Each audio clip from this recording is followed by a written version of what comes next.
Hi guys, welcome to Chatting Chit. My name's Sam. I am your host of this entire podcast. Today I am joined by my friend Kiana. Hi! What's up? So, for anyone who does not know, this is the wonderful Kiana. I have known Kiana for how long? We met when I was 16. No, I was 15. Yes. So 7 years? 7 approaching 8? 8? Yeah. Yeah. I think it is like 8 years. Oh my 'Cause god. we met right before I turned 16, and I just turned 23. So, yeah, 8 years. That's crazy. Yup. I didn't really think about how long we've known each other until 8 now. years! We're That's old. insane. Uh-huh. We are old. Oh no! So, Kiara, Whoever my name is. I don't know who this person here. is. Yeah. Oh my gosh, this started out well. We've got editing. We do have editing. We know what we're doing. Mm-hmm. Everything's fine. But we met back on Twitter.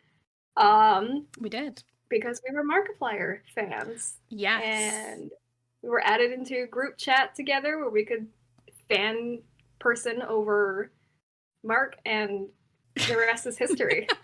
The rest is history. I was a very prominent Twitter user. I don't remember being heavily into fandom, like air quotes fandom in general, just because of the way that it was presented at the time. It was very toxic.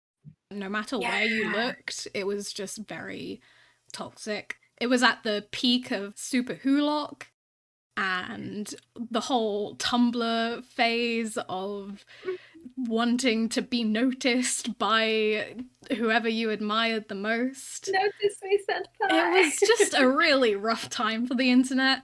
It also seems like it's kind of relapsing a bit, which scares me, honestly. Really scares me. Now that all the younger, early teenage fans are joining these fandoms again, and they bring their toxic preteen phases with them and get really weird and obsessive and stomping all over previously set boundaries. And I am no longer a part of the fandom just because I didn't want to deal with it. But I was drawn to the fandom at first because at the time Markiplier had like just hit 6 million subscribers. He was really small compared to people like PewDiePie. And so I felt like I liked the smaller community. I only joined Twitter because I was watching his YouTube videos every day, and then he ended up in the hospital and said that he'd be updating stuff on Twitter, not YouTube. So I'm like, well, now I have to stay updated, and that's where I met you. Yeah! And I what was it with me? I can't remember. I think I had proposed to an artist, like an idea, and they found that idea interesting, built upon that, and then I got thrown into this group DM after that, which was weird because I wasn't very heavily into joining groups or outwardly being like, I love this thing. And yet we met, and it was a very different time. It was very different. We were two completely different people. I mean, we were just kids at the time, just teenagers figuring out our way in life. And so it was a whole thing. I remember being super excited about joining a community because I hadn't had a community fandom before. And, you know, you and I both have ADHD. We both understand hyperfixations. And at the time, like, Mark was all I could think about. I was obsessed. As your average 15-year-old would be. So being able to share that obsession with other people was really, really cool and something I had not experienced before. So I really liked it. Like it was weird, and there was obviously a lot of drama and stuff within the group, but at least in the beginning we were all super close. It was really fun. Yeah. And then we got this long friendship out of it, which is really cool. There was a little moment where we weren't talking though. And it wasn't it wasn't really out of choice, it was just growing away from each other. And then I can't remember who messaged who, but we messaged each other and immediately we latched onto each other for dear life. Like we couldn't let go of each other. It's funny because I remember not talking to you for a little bit, but I don't remember when we started talking again or how it happened. I just remembered you were back in my life and I was cool with it. So. Yeah. I was just like, when did we start talking? I have no idea. No, I really don't know. It must have been like a solid year where I wasn't online or anything, because I had some creepy experiences with some other people on Twitter, and my parents ended up like forbidding me from going on it for a little bit. So I just kind of stayed away. And then when I finally got permission to join Instagram, that's when I began looking everyone up and trying to make friends with everyone again. Yeah. That was probably that was probably when we got back into contact. Probably, I think so, but I don't remember any of it. No, I was young and dumb. But we're not young, and well, I'm not going to say we're not dumb, because, I mean, I can't speak for you. But we. No, don't leave! Don't leave! You're not wrong. I may be stupid, but I'm not dumb. I'm so You're sorry. Right, no, I wear my stupidity as a badge. I'm like, everyone is a little bit stupid. Everyone is a little bit cringe. I'm just not afraid of who perceives me as cringe. I'm confident in my own intelligence. I don't feel the need to brag about it or anything. So I'm like, I'm going to be a dumbass, and that's fine. Yeah. But my point from that was going to be, not that you're dumb. That was a side part. I'm just here to bully you. That's all I'm doing today. Is I'm just bullying you. Is that not what friendship is, though? Are you really friends if you don't bully the crap out of each other? I have brought you into my safe space of this podcast just to bully you. This is a safe space, you bitch! Yes, that's it. Spill your feelings or I will spill them for you. I'm gonna blackmail you with this podcast. Perfect. I'm cool with that. Perfect. At least it means people are thinking of me. Oh my gosh. Anyways, what my point was going to be was that we're not young anymore. We're actually the age that Mark was when I started watching his content.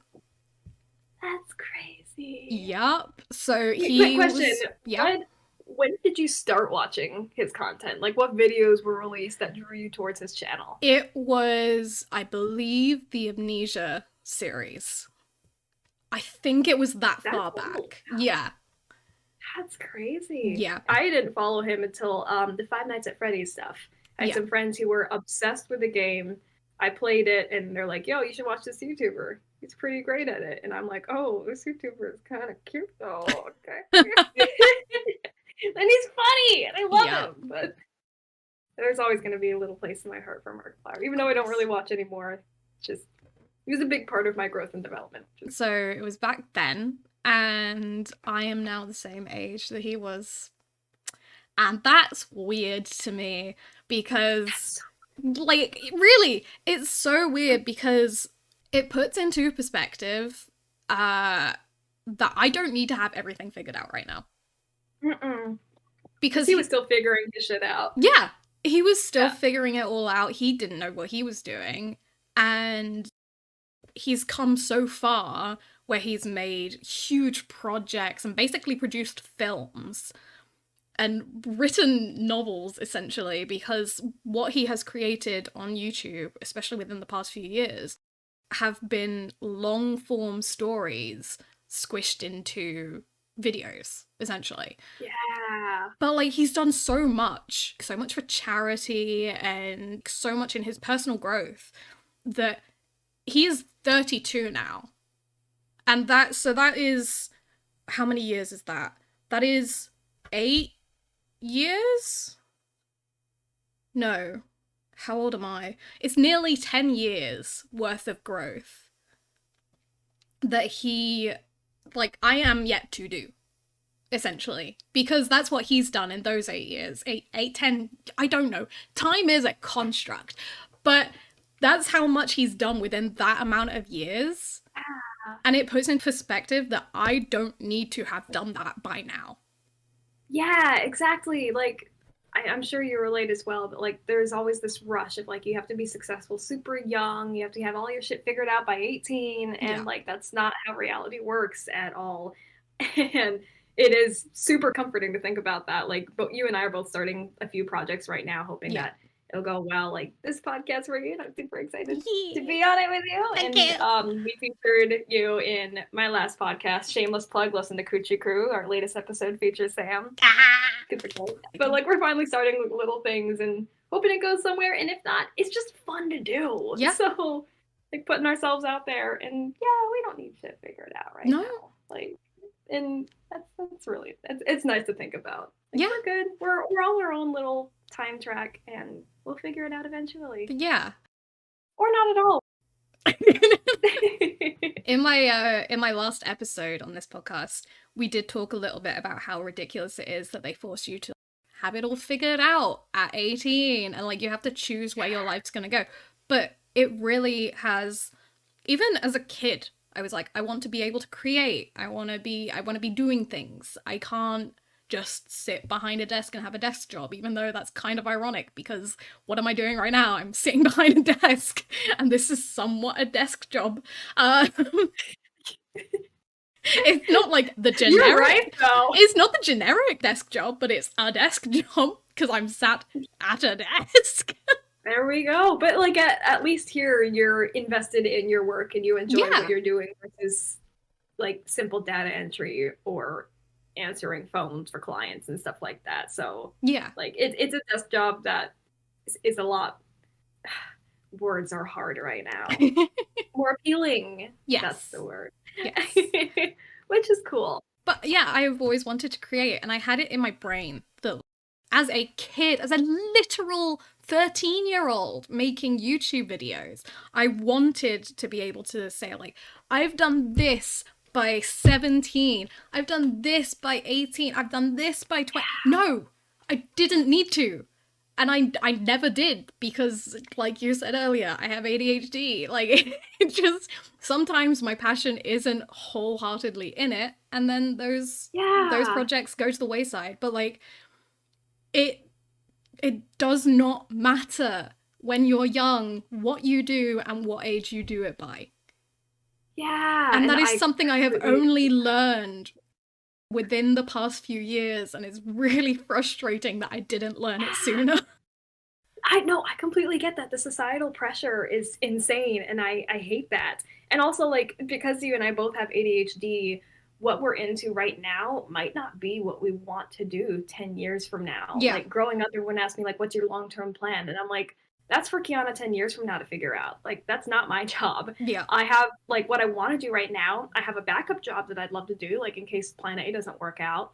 But 10 years from now, I mean, I figured out what I want to do right now within the last like 6 months. So, and I'm making huge moves. Like I'm moving across the country to work on that kind of career. And like, if I want to change my mind 10 years from now, I can do that. Yeah. Like I've made some huge decisions in my life, like changing my mind and dropping out of things I didn't want to, or just signing up for stuff I wanted to. And so I have confidence that like it'll be okay. I don't need to have it all figured out. We also don't need jobs that last us like 40 years until retirement. Yeah. And I hate that idea that like that's what we're supposed to be doing with our lives. Yeah. Like I remember at 18 when I first got to university and I had not declared a major yet because I had no idea. And I was kind of like, business. I guess I want to do business. I want to own a business eventually. Business in what? I have no fucking clue. But that's what we're going to do. And then a couple years later, I'm like, okay, I have a couple of businesses and I'm struggling at school and I don't want to continue studying what I am already doing. So let's just not worry about school. If I want to go back in 5 years, I can do that. That'll be fine. Like, we'll figure it out. But for now, I'm good for now. And I'm trying not to worry about the future. Actually, my next tattoo is going to be the phrase everything now, because I have so much trouble hyperfixating on the shit that's happened to me in the past and then worrying about shit in the future. Yeah. And being present is like the key to happiness, in my opinion. And just thinking about being thankful for what I have right now, focusing on decisions I can make right now for my future, and just not worrying about anything else. And I'm trying to live by that. So I'm getting it inked on my body soon. I love that so much. Yeah. So everything now. Yeah. focus on Everything everything now. now. Yeah, it's also a song by Arcade Fire, and it's yeah, so good. It's all a bit weird, isn't it? Great topics. Good. Like, keep them going. We're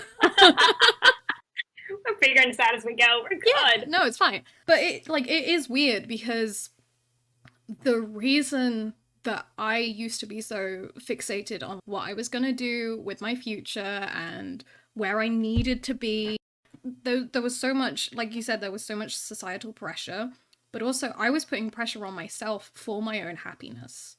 And I was scared about um where I would end up in a couple of years' time. I didn't think, like, this is gonna get a little bit dark, and I do apologize, listeners, but like, I didn't think that I would make it to 15. And then I didn't think that I'd make it to 16. And then I didn't think that I'd make it to 18. And when I made it to 21, that was a moment of like, I have nothing planned for here on out. How do I do this? Where do I go? What do I do? It really was a that's the joys of growing up with depression. Yeah.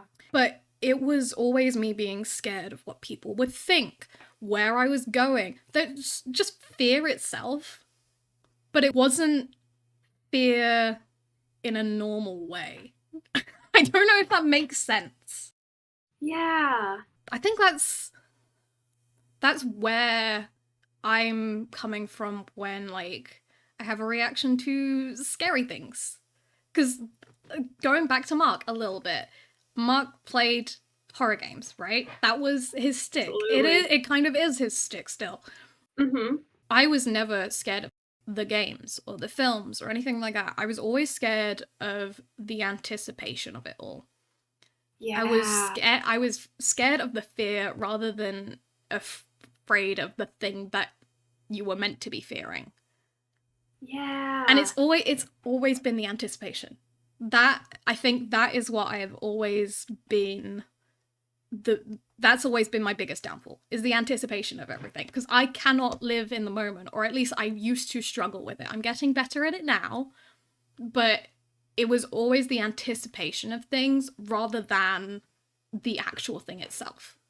Yeah, and on that note, I think that's what makes a horror game really good too. It's like, I don't like horror games with just a ton of jump scares. I'm like, you start expecting them after a while and they don't do much for you. But like, if a game can build up suspense and give you that anticipation of like, I don't know what's gonna happen, and you're just sitting on the edge of your seat the entire time, even if nothing actually scares you in the end, just that feeling of I don't know what to expect is like what makes it good and what makes it a horror game. Those are the games I actually get scared in.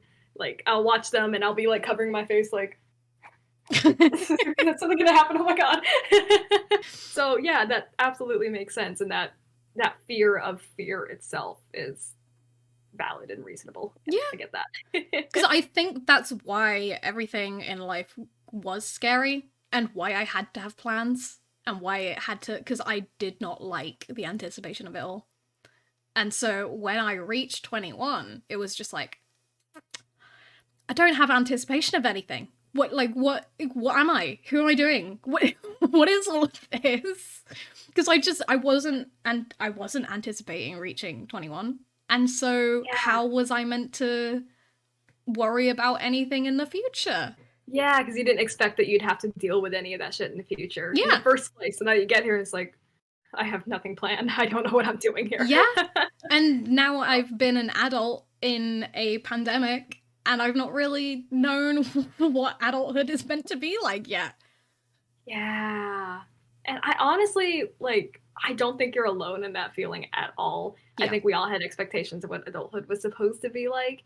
And then we get here and we kind of realize everyone around us is just literally doing what our ancestors did before us. Nobody knows what's going on or what we're doing. No. And that's become more and more prevalent to me as I've gotten older. So it's like, it is comforting knowing that, like, we're all just figuring it out as we go. Like, we only have the next step in mind and nothing after that. And there's nothing wrong with that either. And yeah, just like it took me a while to figure that out as well. I had big grand plans. We've talked about Enneagram a little bit, and my Enneagram 3 is basically a drive towards success and a fear of failure. And so ever since I was a little kid, I had these big goals for what I was going to do in my life. And the older I've gotten, the more I've realized it doesn't matter if I'm not happy. Why am I pursuing any of these goals in Yeah. the first place? It's okay to not have a grand plan. And if I start something new, I obviously start thinking about like what it could become and the possibility and potential of it. But being able to live in the moment has freed me from all of that worry as well. And so I come from the opposite end. If I have big plans, and now I'm kind of like, doesn't matter anymore. Like I'm good not having to think about those. Yeah. But it is interesting hearing your story too, just being on the other side of that, of having no plans. And I know crap, I have to have plans, but we both reached the same conclusion in the end of just, it's okay. Yeah. It's okay. You can do what you want as long as you realize that there's no pressure from anyone but yourself in the end. Exactly. If I can reach Mark's age of 32 and be happy, I would have succeeded. Like, that is all I care about.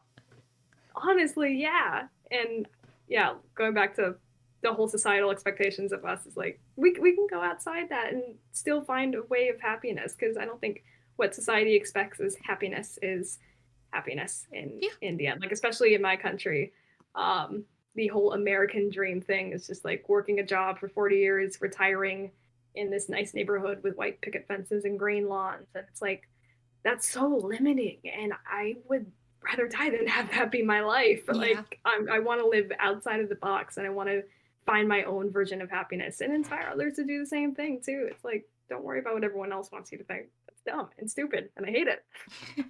That.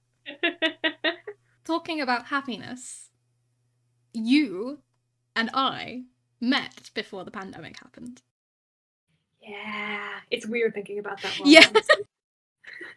That was so long ago. It was so long ago, man. And even like the start of the pandemic seems so long ago. Mm-hmm. Like, I've said a lot, but like during 2020, I felt like I lived a whole decade's worth of experiences and growth in 1 year. And it's insane to think about.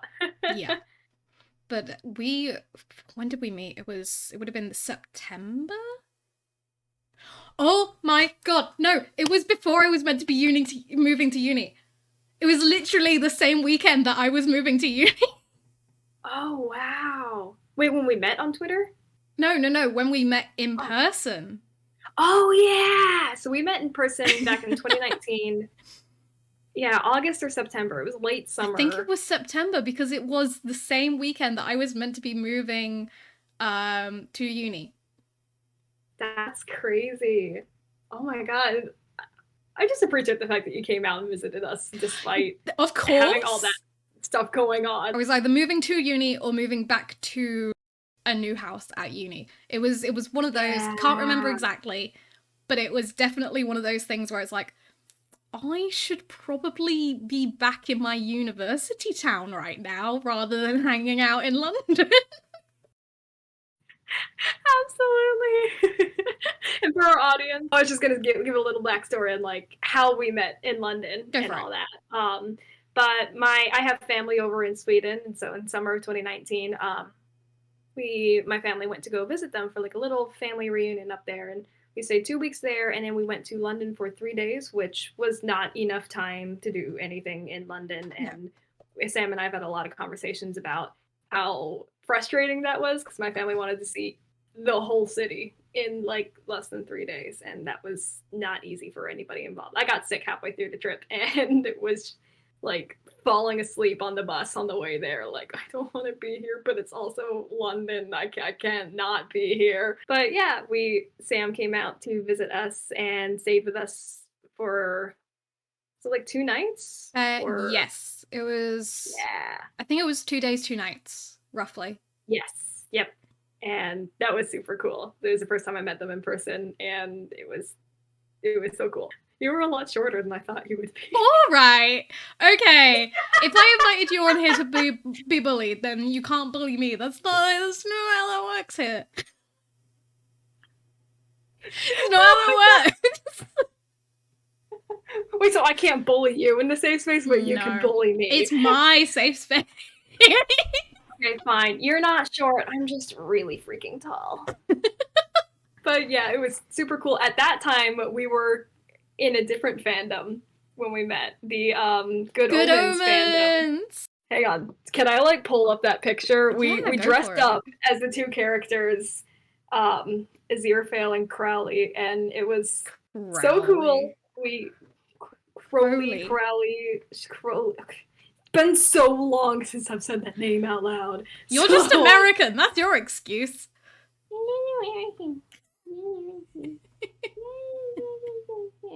I know I'm American. I hate it. Don't remind me. Hang on. So I have this one, the edited one. So that was, it was July 20th. Find it. I have way too many photos.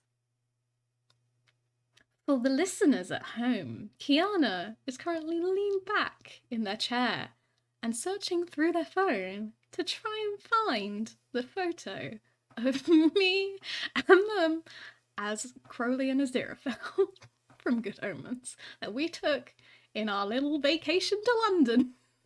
I'm vamping here, dude. I'm trying so hard. Come on. I just like stopped scrolling like this bitch. Okay, wait 1 second. There was one photo that I just scrolled past that was really cute that I wanted to show. Here we go. Look at us. Oh my gosh. We're so cute. I don't think I have that one anymore. You're gonna have to send me that one. I gotta send it. I'll favorite it so I can send it to you Perfect. later. Let me see if I can find the edited photo of our dope ass cosplay because got it. Oh my gosh, look at us! Look at us! Okay, so audio listeners, we are on one of the park benches in Hyde Park? Oh my god, I honestly don't even remember. Oh, it's the gardens near Buckingham Palace. I really can't remember. I think it's Hyde Park. Anyways, on one of the benches in there, and I am dressed as Aziraphale, and I'm dressed as Crowley. Yeah. My demon baby. It was really cute. That photo, we genuinely ran to take that. Because we saw an empty bench, which was very rare to come across. In the heat of summer. It was hot as hell. Oh, I was burning up. You were in a full pantsuit. I was like full pantsuit, and I was burning up. It was horrible. I remember as soon as we had taken all the photos that we needed to, I was like, right, this is all coming off, and then I went and changed into a different top and bottoms combo. But oh my gosh, we rushed to take that, especially because your family was taking off without us. Yeah, they just started walking off, and did we grab like my cousin? We're like, hey, quick, take this picture real quick. Yeah, basically. And then we had to like go change in a bar bathroom. That was great. I live in Virginia Beach of the USA, and we're pretty far down south, and we're less than half an hour from the ocean front. So we have horrible humidity, and it's bad here all the time, like all summer long. I hate it. I can't wait to move up north. But I didn't expect it to be that hot over in London, but it was. Yeah. It was terrible. I'm like, this is like Virginia heat, and we're too far up north for this shit. What is happening? Yeah. And also it didn't help because you, of course, came from like Virginia Beach where you have air conditioning. We don't. Right. The UK does not have air conditioning. We are not equipped at all for any kind of hot weather, any kind of extreme weather. We're just not well equipped at all for it. Yeah, and so it's completely understandable that even though like hot for you is kind of like a cool day for us, like our buildings are all new and they were all built to prepare us for that. So that was one thing I found really interesting about like both London and Stockholm, Sweden. It's just how old everything was. I thought that was cool. Like America's, a fucking baby of a country. We've barely been here at all. And we've grown a lot since then. So most of our old buildings have been demolished or not there, unless it's like historical monuments. Like we still have some crazy old 300-year-old universities and stuff, which is cool. But everything else is just brand new. And it was cool, like walking through London and seeing streets that were not built for cars. Yeah. And it's wild. Like there's barely any room here. Oh yeah, everyone was walking or taking like horses everywhere. That's cool. I don't see that here in America very often. So No, because you guys have no history, basically. You're such a young country. Absolutely. All of our history is like less than 200 years old. Like an hour from here, we have Colonial Williamsburg, where, you know, like a lot of history won. Like the Battle of Yorktown is less than an hour from my house. Yeah. And those towns are very well preserved. Like they're still very old and everything. And like they'll have like streets for cars, but in the actual city itself, like cars aren't allowed. There's no space for them. But even that's like crazy young. Yeah. So it's cool seeing like 1,000-year-old buildings. It's actually really funny that you brought out like the revolution and that sort of thing, because the Queen, our wonderful Queen, literally just had her Diamond Jubilee, which is 70 years of her reign, and they brought out the cast of Hamilton to perform for her. So I find that so funny. Like, let's sing you a whole song about how we whooped your ancestors' asses. Like, that's so funny. They brought out, so I didn't watch it. I'm not very patriotic. I'll be honest. I'm really not very patriotic. We will get on to you in a second. I have some gripes with you, but at the moment I have some gripes, okay?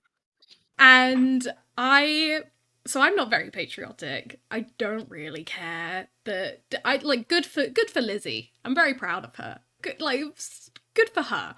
But also Lizzie? yeah, Lizzie. But there's so many things you could have done, and bringing out Les Mis. No, actually that's the French. Maybe not. There are different long-running West End shows that you could have brought out, or like reignited some old ones. Like you could have just done anything but Hamilton, because Hamilton is quite literally the Americans talking about their independence. That has nothing to do with her, and also it just, I don't know, it just baffles me. A British celebration, and you bring out the very clearly... It's like, let's remind you of your dark past real quick. It just doesn't make any sense to me. Who brought that up at the meeting for her Jubilee and went, yeah, great idea. Let's go ahead. Let's okay that. It baffles me. Truly baffles me. I agree. I didn't know that happened until you mentioned it. Yeah. That's hilarious. I'm definitely gonna look that up. I want to watch that. I have a feeling that they might have done Wait For It, because, you know, that's the one song that's not quite as We Are Americans. Like, it's such a weird thing to do.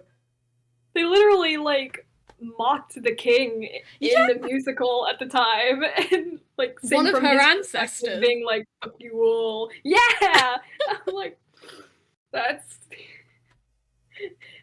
great idea. That was a brilliant idea. I can't. This country. Anyways. It's a good musical, so I can understand why like they would want her to hear it, but also yeah, there's other choices that really could have been made. But anyway, there's so many others, man. Going back to you being patriotic, okay? You are a pain in my ass whenever July 4th comes around. You are the biggest thorn in my side when it comes to the 4th of July. Do you want to tell the listeners what you do most 4th of Julys? Okay, disclaimer. I don't like America. I hate it, and I complain about it 364 days a year. But on that 365th day a year, that's when all that patriotism comes out, and that's when I take all these memes saying how great America is and shitting all over England, and I send them Sam's way. And there was one year where I went to the beach to watch fireworks there, and I literally brought tea bags and did a whole photo shoot of me dropping them in the ocean. With the intention to simply send it my way. Yeah, I was and like I'm waving so mad. I'm like, take this, Sam. Yeah. I was literally like, you know what would piss them off? That's dumb tea. And then just the other day, you were texting me and you're like, I have, like, let me tell you this. And I'm like, oh my God, spill the tea. Wait, I'm sorry for bringing that up.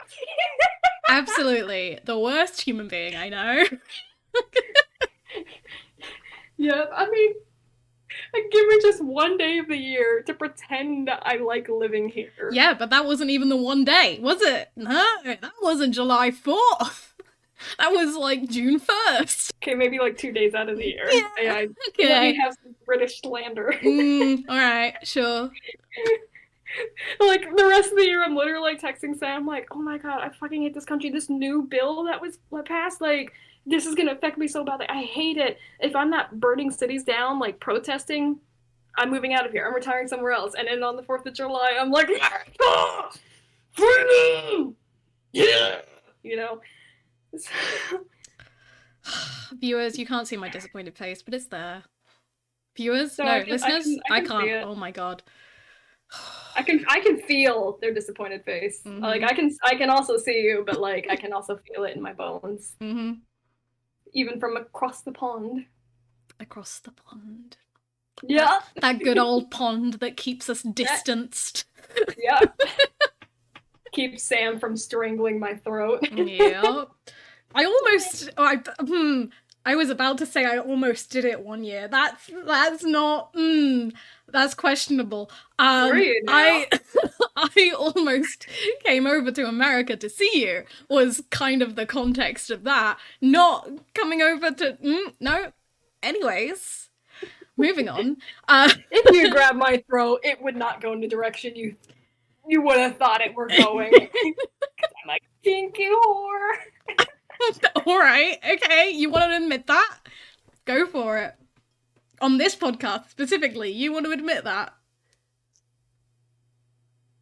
Cool, we're sticking with it. Everywhere else in my life, everyone who knows me knows. It doesn't bother me. Okay, that's fine. My literal Discord name that we're using right now is Thoticus Begonicus. Mm-hmm.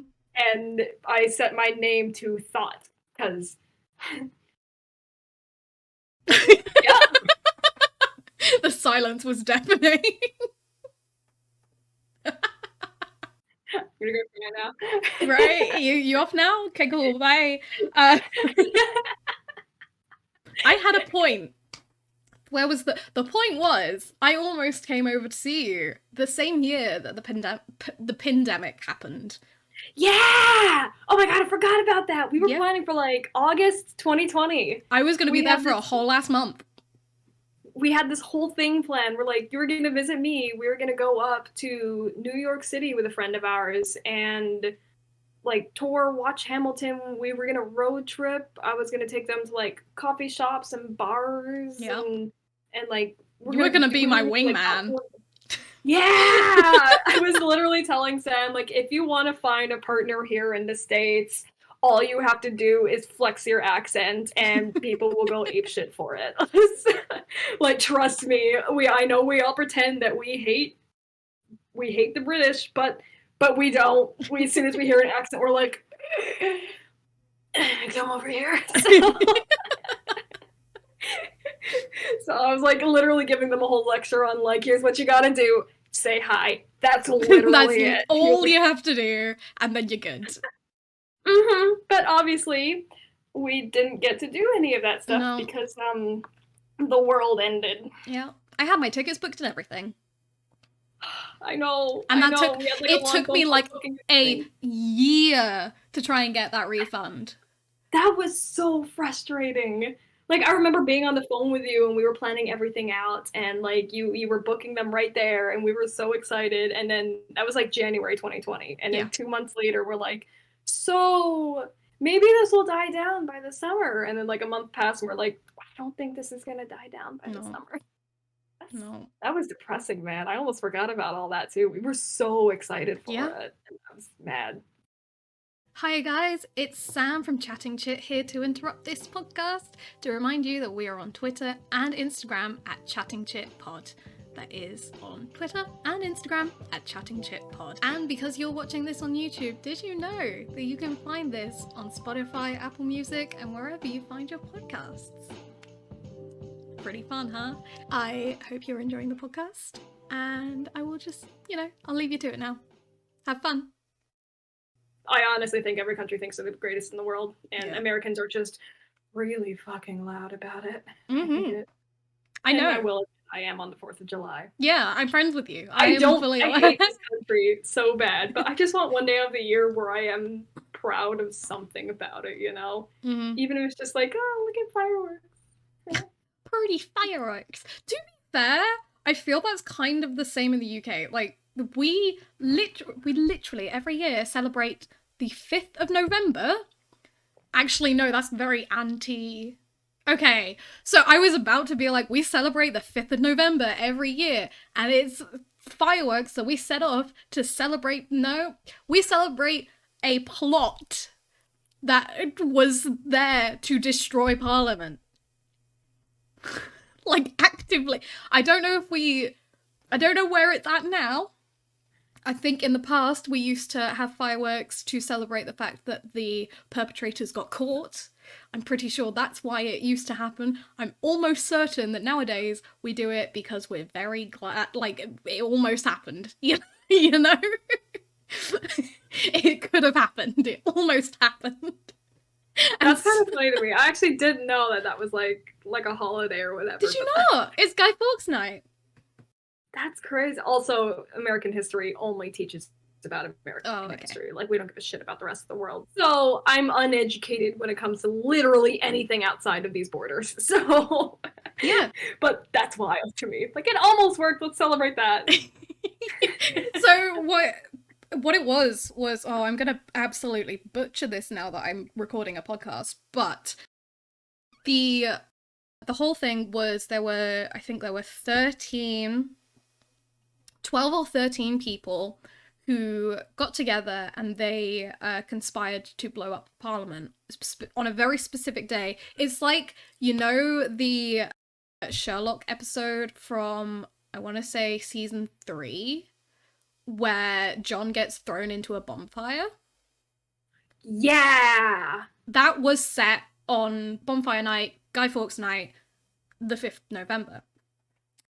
Gotcha. So, essentially, we set up bonfires to burn Guy Fawkes, who was, like, the leader of all of it.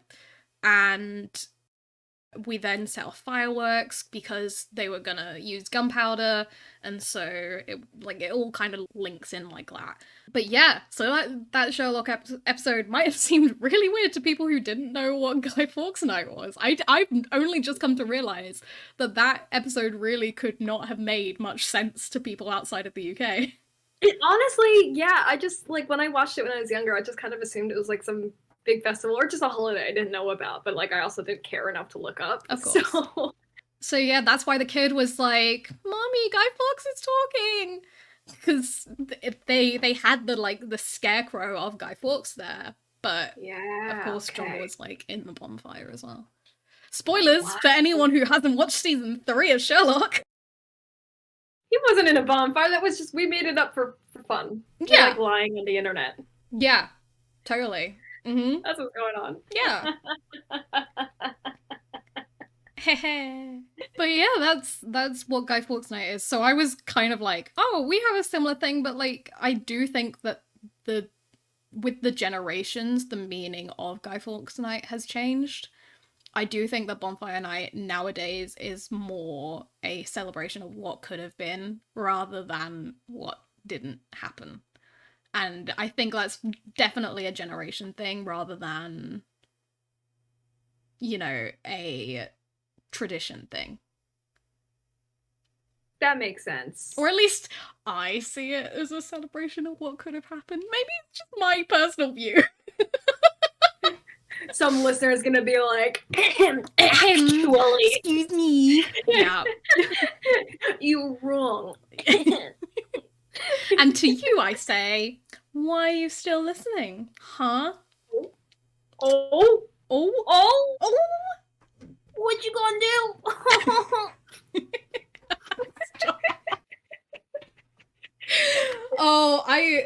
Audio listeners, please For the love of everything, just watch the YouTube video for this one. You're, you're gonna miss so much. Speaking of those little differences in like the holidays that we celebrate regarding political shit and all that, or Yeah. just but cultural differences in general. When we met up in London, I brought over a bunch of candy and snacks from America, and Sam brought me a bunch of sweets and shit from England, and we just sat together and we're trying them one by one. I discovered that American snacks are shit. Oh, they're disgusting. It's really, literally just toxic waste. It's what you eat. Sam took a bite of a Slim Jim and almost threw up. It was hilarious. It really did. It took everything. Like, it's a meat stick. Why do you have meat in a stick? You don't refrigerate it? It's a meat stick. And then like after they like did not finish eating it, my little brother was like, give it to me. Those shit slap. No, they don't. They really don't. If they slap, they slap your taste buds and they make you want to throw up. What are some other things that I had you try? The Airheads. The blue raspberry. That's a weird thing. That's so like that's something only the Americans could come up with. It's one of I don't even know what the flavor is because it's not raspberry. No. Blue raspberries don't fucking exist. The closest thing you get is like a blackberry, and it tastes nothing like that. Nope. So it's literally just sugar. Yeah. Just a lot of sugar. Every single one of those sweets was just sugar. like you basically brought a load of like chewy or sour or just sugar. You brought me sugar. And then there were a couple of snacks where it was like a crisp or like the beef jerky thing. That was it. It was all just sugar. You were feeding me sugar. If you can't taste the diabetes, you're not doing it right. Didn't I give you like a white mystery airhead too? Yes. And you were so confused. I was so confused and offended by it. It's funny too because a lot of candies have a white mystery flavor. I think they're created because they're like the in-betweens of batches at the factories. Right. And they just kind of like throw it together and like we don't want to waste all this stuff, so we're just gonna sell it. It's funny because I vape. I've been vaping throughout this. Yeah. But at the vape shop, I saw this like white vape, and I asked the shopkeeper like, "What is that?" And he was like, "Oh, it's a white mystery flavor. Everyone who's gotten it has told me it's a different flavor." So I'm like, "Give me that shit." And I have a white mystery. It kind of tastes like a melon mint or like melon ice, like menthol, a little bit of melon, but I have no idea. So white mystery is just a big candy thing here in America. That's and so I don't weird. understand it. And I didn't realize like that blue raspberry, I didn't realize how weird it was until you brought it to my attention. Yeah. Like, they're right, honestly. What is this? so many of the snacks that you brought really offended me. And I feel bad. But because you brought them over, you were kind enough to like actually buy them and like go out of your way to like bring them across the pond with you. But like I was genuinely offended by most of them. Honestly, I was low-key kind of hoping for some reactions like that. I'm like, it would be dope if they liked it. It would be fucking hilarious if they hated it. And like, yeah, you hated a lot of them, which was funny. Like the Pop-Tarts, I remember bringing you a Pop-Tart and you're like, you eat this shit for breakfast? I'm like, yeah. Although I feel like maybe I would have liked it if it had been toasted. We had it stale. That's true. It is very good toasted. So yeah, we'll have to do that for you. And like when you brought me a bunch of sweets and snacks, I loved every single one of them. They were all really good. Which was your favorite? I'm trying to remember those. You brought me like Cadbury chocolates, right? I did, yeah. I also brought you Maltesers because that's my favorite. Those were fantastic. Like we have a similar thing called Whoppers, but I really like the Maltesers. Those were delicious. I've heard so much about them, but yeah, those slapped. Those were delicious. I don't remember a whole lot of the other things. There was like some crisps of some sort, right? Oh, Monster Munch. Yeah, those are good. Those are really good. You really liked them. They were delicious. Yeah, I'm pretty sure I would have eaten the whole bag if I'm pretty sure I did. I don't remember. Yeah, I think you did. We have video footage of this happening, It just exists in the ether currently. Because I recorded the video, we recorded all of us doing it because we wanted to upload it to YouTube, and I recorded it on my phone. But it was like an hour long, more than an hour long, and my phone won't let me send it anywhere because it's such a huge file. But yeah, after this, I'm definitely going to send you that video because I think the world needs to see it. It's funny. Absolutely, it does. It would probably take me a year to to edit it because it's, there's a lot. But it'll happen eventually. Yeah. It will. It will. We'll get it out there. I'll see it. Stay tuned. When we are 32, it will be released. That would be such a fun little throwback, though. Like, look at where we were. Look at us trying these super offensive snacks that we call edible. They're really not edible, though. So that was definitely a fun time, and we tried a lot of new things. Yeah. And next time, yeah. I was gonna say we should do that again. Yeah. I definitely think we should like send each other packages of different kinds of like snacks and stuff, and then and as I've gotten older too, my sweet tooth is just not really there anymore. Yeah. Like I had pancake this morning and I was upset that it had chocolate chips. I'm like, I don't want, it's just too much in the morning. So yeah. But yeah, so we'll have some saltier or savory snacks and send them to each other. And then maybe we could record another podcast talking about it and eating them. I would love that. Yes. That would be great. Do you guys have like little pretzels? Not like the big bread pretzels, but do you have like the little pretzels that come in packs? We do. They're the best. Okay, I have a funny story about those pretzels. So like we have like the little twisty pretzels and then like little pretzel rods, right? Right.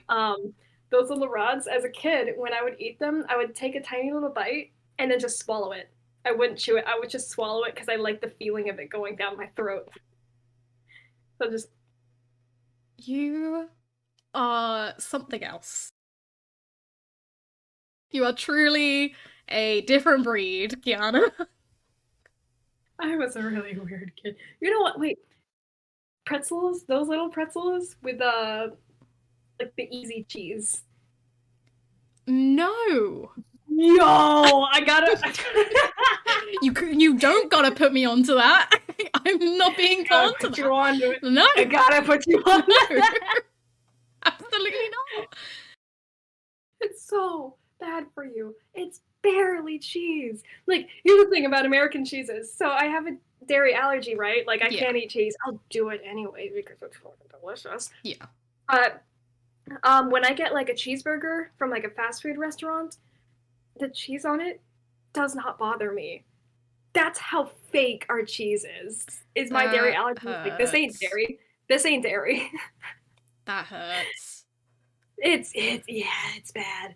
It's really bad. Like, our food is so fake and artificial and so full of chemicals, and it's terrible. But at least we don't eat beans on fucking toast. Don't attack. Right, I don't eat it myself, but I will defend it for my friend, okay? Do not attack beans on toast.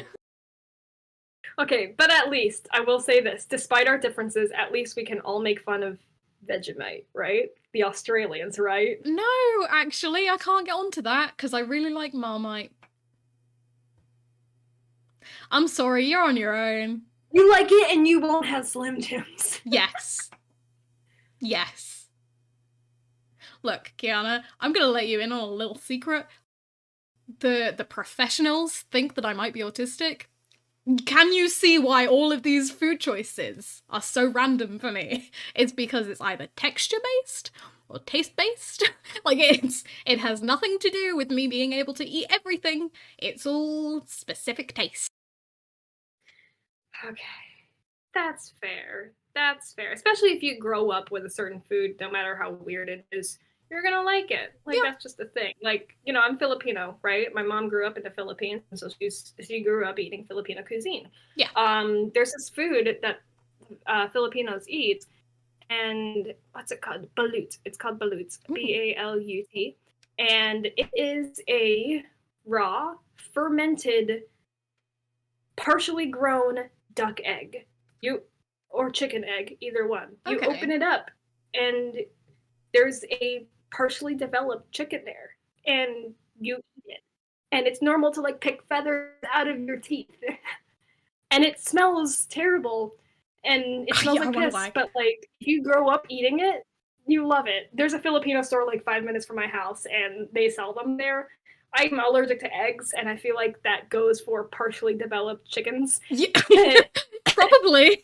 But yeah, so eating a chicken fetus is just a Filipino thing, and most people who hear it are just shocked. But also, Yeah. like, my mom grew up eating that, just a thing she would, and it was delicious. So Yeah. for her, anyway, I wish I could try it just to say I've tried it, but yeah, I think every culture has their weird ass foods that we all grow up with that the rest of the world is like easy cheese and pretzels. Nah. Nah. Don't give me the power of letting you try weird ass American foods, because you're lucky I can't ship those cans to you. I can tell Consider yourself lucky. I would refuse. I would have it sat on my desk and I would just be staring at it like, nah, can't. It's staying there. I'm not touching it. I'm sure I could come up with 100 other weird ass American things that you might never touch, but I'll make you look at them at least. Okay, sure. You spend that shipping on that. Eyesight. It's new apartment decor. What can I say? Like, you'll invite people over and they're like, is that easy cheese next to your bed? You're like, I don't eat it. I don't touch it. Just my American friends send it to me, and I don't know why. Oh my god. Oh, that would be funny. I would pay you a little money to see that reaction. I'm sure you're going to at some point. Oh my god. Oh my god. No, why? Sometime. But y'all will see that video of us eating different kinds of foods eventually. Oh yeah. Don't you worry. It'll happen. We'll make it happen.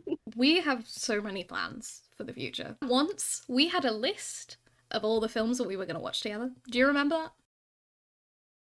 I do. Wait, which one of us had that list? I think it might be me, but it was on my old phone, so I'd have to boot that up. Okay. But yeah, we had a list of so many things we wanted to do. I still have the list from when we were planning our trip back in 2020.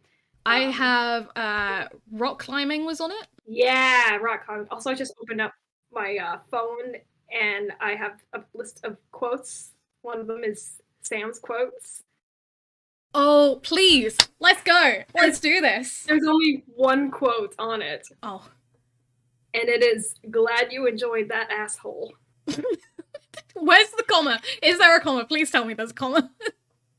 No. Glad you enjoyed that asshole. No comma. There's no context. That's it. It's literally the only thing on that note. Oh no. What? I put my phone, I'm like, oh, Sam's quotes. Oh. Okay. There are so many quotes that people have of me where they are surprised that it's a thing that I said. Because of course, I was the asexual kid, so I couldn't make any sex jokes. That was just not allowed, was it? But every time I said something that was like slightly above bar and just really maybe shouldn't have been said, everyone took note of it. It was written down and immortalized. Especially there was one where I was streaming. Because I stream. I'm a sick gamer, and fun times. And I streamed with a group of people. I can't remember what we were playing. I think it might have been Jackbox or something. I really cannot remember what we were playing. But the weirdest things get said in Jackbox. Actually, it wasn't Jackbox, although we have lots of weird quotes from Jackbox. I'm sure you do. I was playing Among Us back when that was a big thing. And somebody said that stop.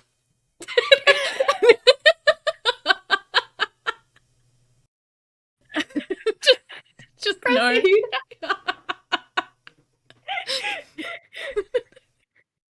Anyway, somebody said the number 69, and I said, that's the sex number. And everyone lost their shit. I just imagine someone saying it, and then you're just like, that's the sex number. I know a sex joke. Look at me. just figured out what 69 was. I think I might steal that. I think I might just start saying that whenever people say 69. Please do. It's great. Although it might not have the same effect with you because you are very open about your sexuality. So and I make a lot of sex jokes. Yeah, so like the impact isn't really there if you make that joke. Whereas That's true. if I That's made that joke, I'm asexual. Yeah. Like I have so many. There was what did I say? There was one quote that I know for a fact that I'm gonna have to bleep out a word, but I want to tell you it anyway.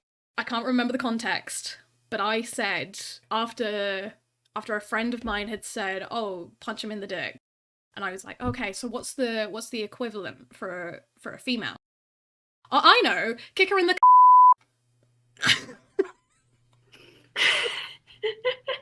Thanks, Sam. Thank you. Thank you for your contribution.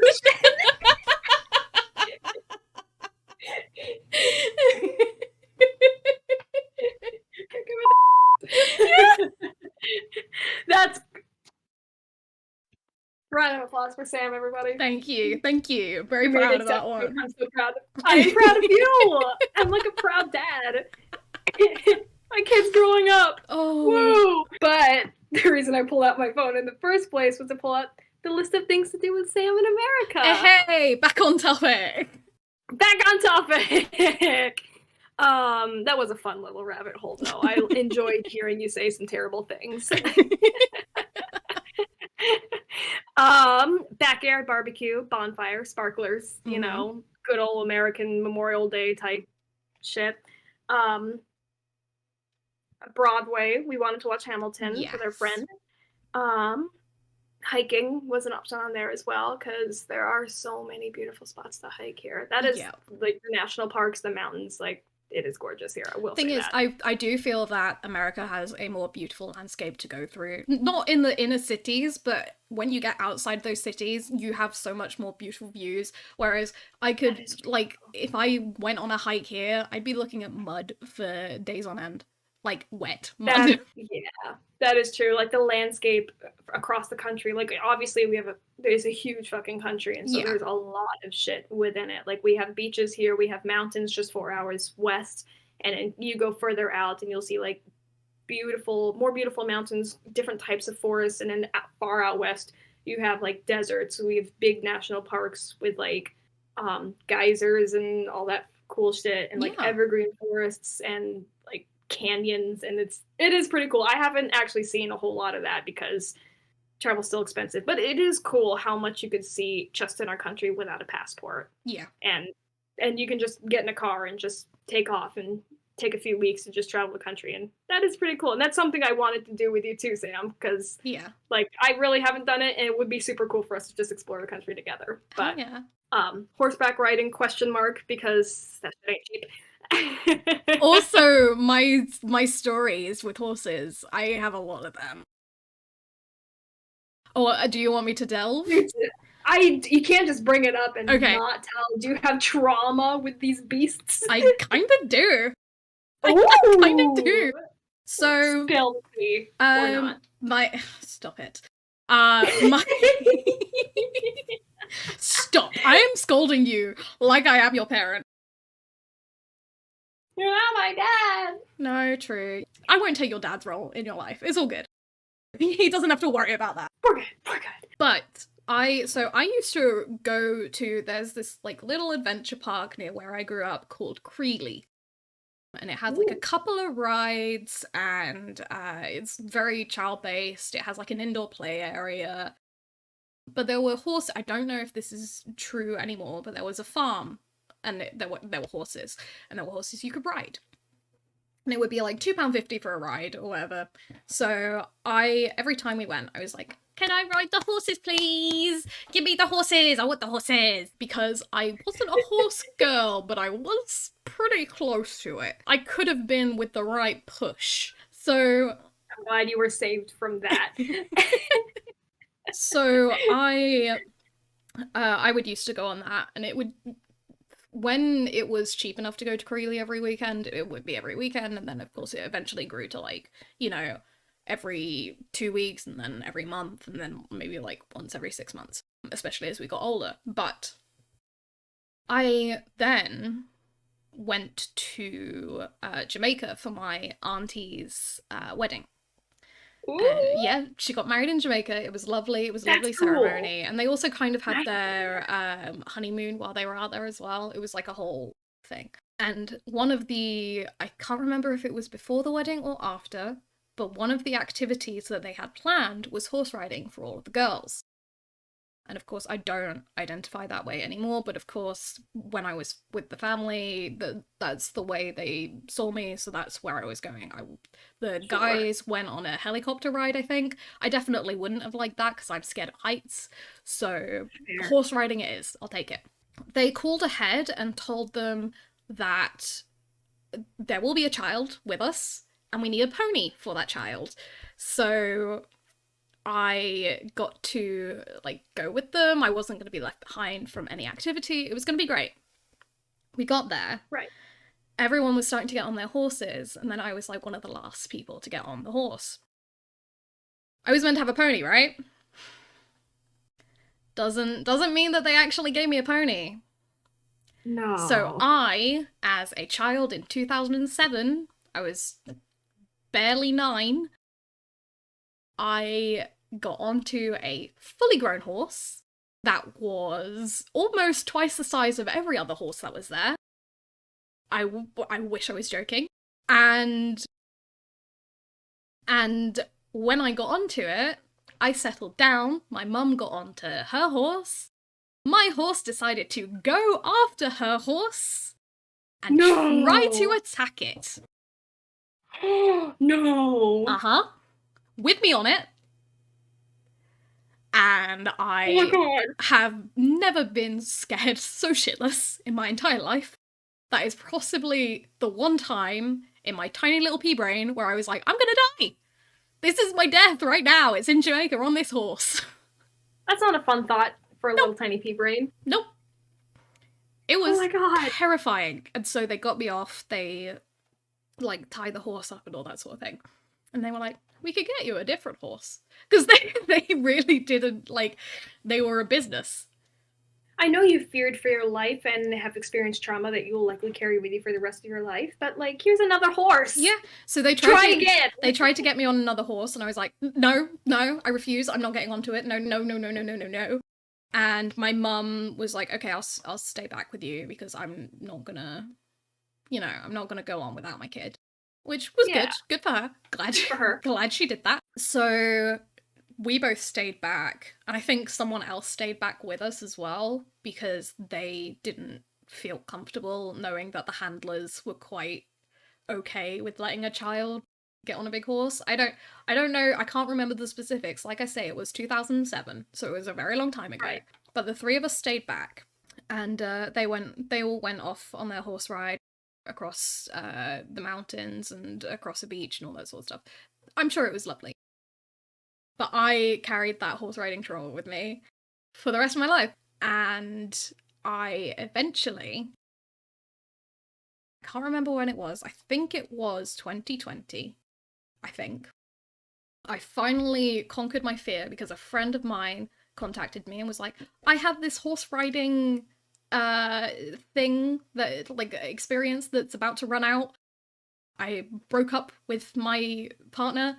I'm clearly not going to take them now. Do you want to come with me? And it took me a week. It took me a week to think on it, because I was like, this is a really amazing experience. What if this could get you over your fears? This is a once in a lifetime thing.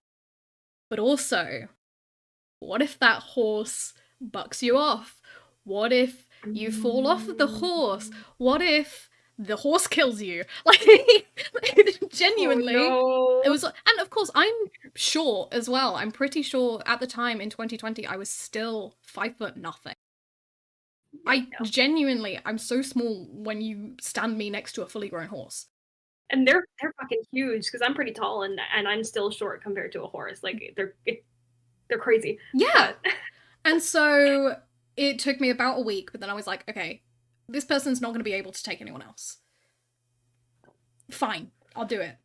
Because what's the worst case scenario? I get a few injuries, but I've got a fun story to tell.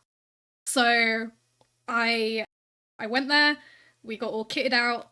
They gave me one of the smaller horses because I was like, hey, this is my past experience with horses. I'm gonna need a handler with me at all times, but I will do this. And then Oh my god. So that's why it was horse riding question mark, because I didn't know how that would go. But I think we could probably do it now because I'm alright. I think as long as I've got a handler with me, I think I'm alright. Cool. Okay. And they are expensive in general, so even if we can't, it's no big deal. And I would never push you to do it either. Like the moment you show discomfort, I'm like, we're getting out of here. I don't care. Yeah. But oh my god, that's crazy. Mm-hmm. What the fuck? Yeah, that would definitely affect me for life too. I mean, I don't have many opportunities where I can ride a horse. I had a friend with a farm and some horses that I rode when I was like 10. Yeah. But like the moment it started going any faster than just a slow walk, I was just like, stop. I'm gonna fall off and die. Yeah. So yeah. So I understand your fear. But yeah, so that was just one of the things on the list. With that question mark, that makes a lot more sense to me now. Yeah. Thanks for sharing your trauma. You're welcome. I hope everyone loved my trauma. Absolutely. I'm gonna write that down real quick. What a great quote. I hope everyone loved my trauma. Maybe that's the episode name. Who knows? I love it. Let's do it. But some of the other things on that list, we have beaches and surfing. Like the surfing community is pretty big here in Virginia Beach, and I haven't gone surfing since I was like 15 or 16. So it's been a hot minute. You should definitely do that. Yeah. Fast food. I want you to have a McDonald's cheeseburger and chicken nuggets. I can eat McDonald's on the reg. I'm pretty sure we put that on there for American specific chains. But McDonald's workers are not paid enough to care about the quality of the food. So it adds a whole new level of American spice to our fast food. Oh no. Especially waiting for 30 minutes to get like a single large fry. So one fry, please. Just one little fry. That's all I ask for. Here's a quarter. I don't know how much they are. Oh my gosh. Okay. And all the other fun fast food restaurants: Wendy's, Burger King, Taco Bell. Yeah, Taco Bell is such a big insult to Mexican food. It's hilarious. I don't actually need to try Taco Bell because I tried it when our friend Rach was over here. Oh, right! Where she was staying, they had Taco Bell as like one of the Uber Eats. We only have like a couple of places dotted about in England for it, but I tried it then and I am not a big fan, so we don't need to try that again. It's not the greatest. It's not, is it? It feels like it's built for toilet destruction and that's about it. Yeah, that's a whole thing. That's a whole fucking thing. Like I grew up on Taco Bell, so like there's some things that I'll eat from there, and like they are vegan friendly. So like getting a black bean taco is like, if there's no other fast food options around and I want food late at night, like I'll get Taco Bell. But obviously it's never my number one choice. Some other things, we do have the wall climbing. Trampoline park was another fun one that I think we should do. Absolutely. Archery, because yeah, that stuff is cool. I actually have a nice little scar from archery that I did a couple of weeks ago because I had the feather pointing the wrong way, and when I shot it like scraped up my thumb, and that scar is not going away anytime soon. So hipster coffee shops, yes, fun. Colonial Williamsburg, because just some of that history here, I was really interested rub that all over your face. So I definitely want to take you there. Yep. I did want to watch the Rocky Horror Show with you, and some of the small local theaters here, you know, they do the whole thing where, like, if it's your first time seeing it in theaters, they smack you in the ass in front of everybody, which is fun, and I want that to happen. Good for you. Good for you, bud. Yes. Yep. And then the other two things on this list is petting zoo. Yes. Because it's just so fun. Animals are the best thing. Perch on you. It's so great. And little goats. I love looking at like the little kids, goats, and just yes. And they'll just look at you and be like, ah! And I'm like, yes. I understand your struggles. I get it. Me too. Except it's not socially acceptable for me to scream at the top of my lungs at any given moment. So you will do it for me. Yep. So yeah, petting zoo for sure. And Perfect. Renaissance fair, I because want to do that so bad. Oh me my too. I've gosh. never been to one. My sister literally went to one last weekend, and the video she showed me was I want incredible. to do it so Like, I'm like, I bad. want to.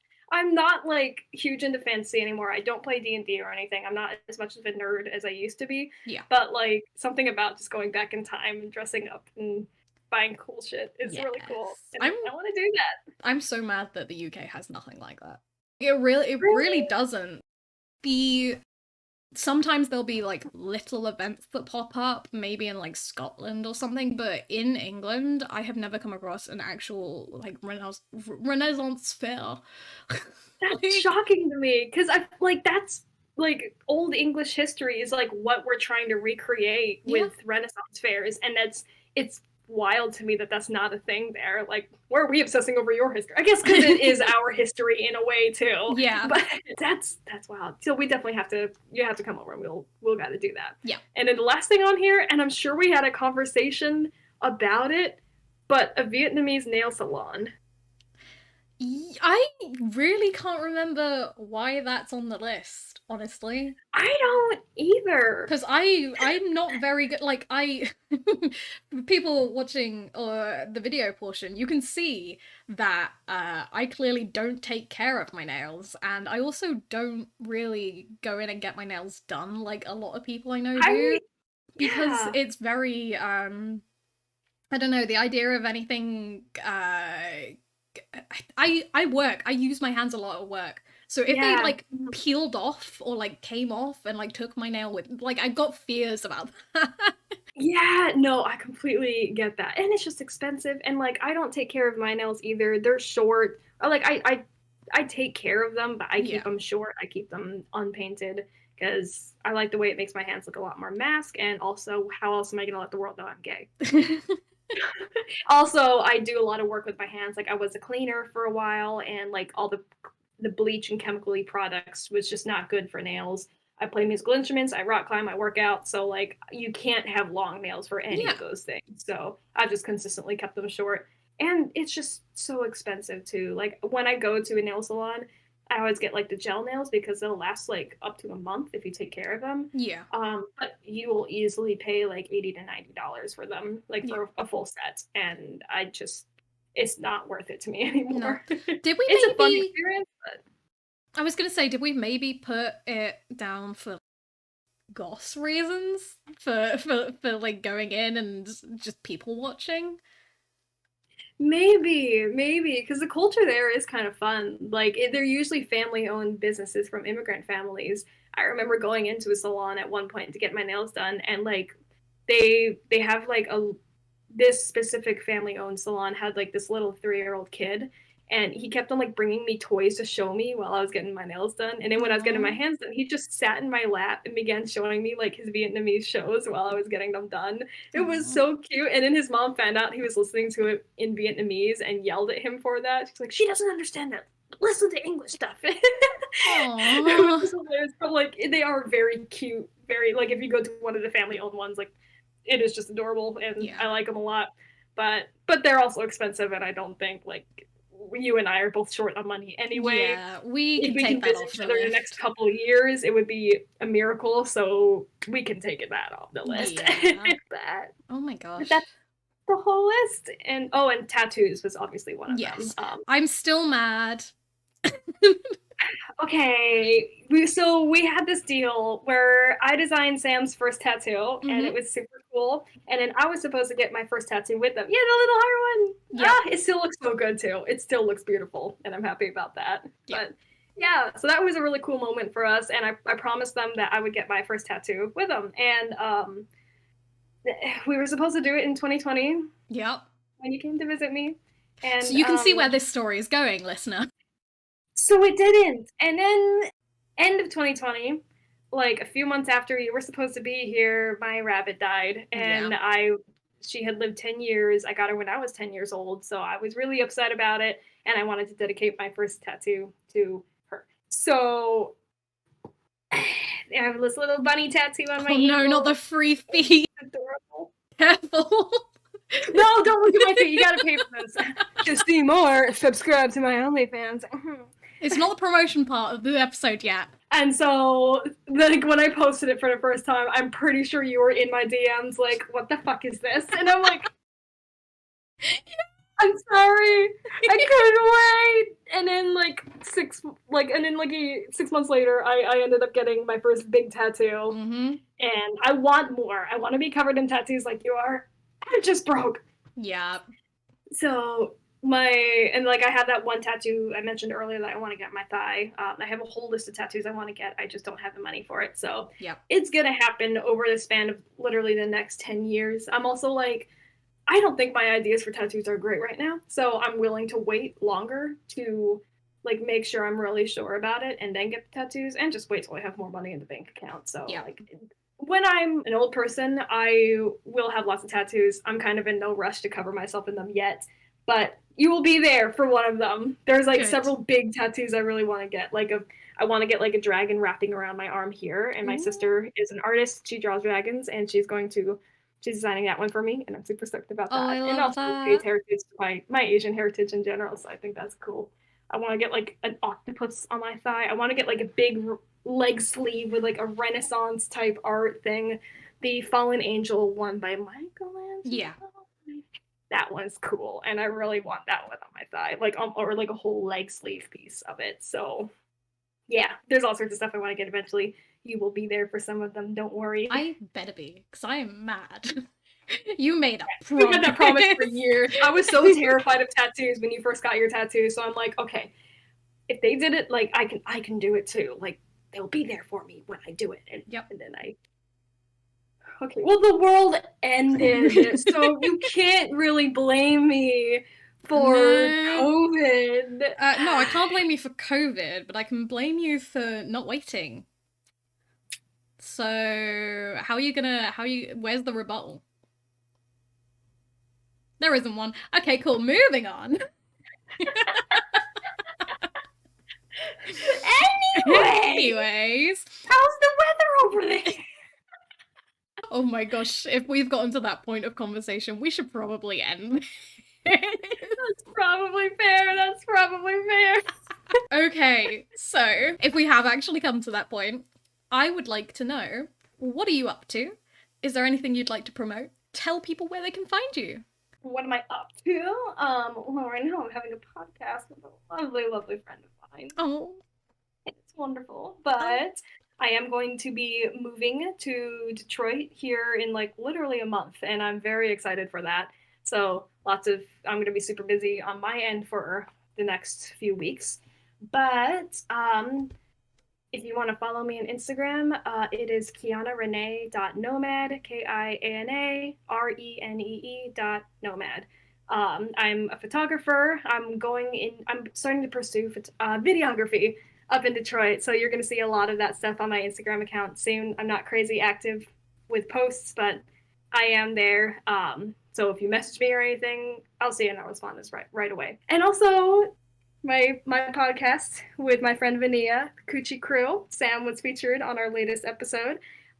So definitely follow on that. We are on all platforms that you can find podcasts on. I use Spotify.